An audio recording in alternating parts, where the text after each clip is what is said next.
Hello， 大家好啊！我叫 Gabriel 啊，喺 Cottage Hong Kong 嘅餐飲部服務咗9年啦，而家係米芝蓮星級粵菜食府名國嘅餐廳經理。咁我出嚟做嘢之前啦，我喺 Ivy 嘅酒店及旅遊學科裏邊就讀酒店及餐飲業管理課程啦。裏邊咧佢提供咗好多實習嘅機會去俾你去實踐翻課堂嘅理論嘅，仲可以了解到酒店嘅部門與部門之間嘅運作啦，令到我更加確定我嘅職業生涯。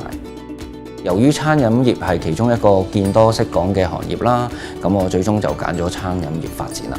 我哋服務嘅客人咧都係每日嚟自唔同嘅地區，嚟自唔同嘅國家啦。咁喺服務佢哋嘅時候啦，咁我哋都會主動同佢推廣下香港嘅景點啦，同埋文化特色。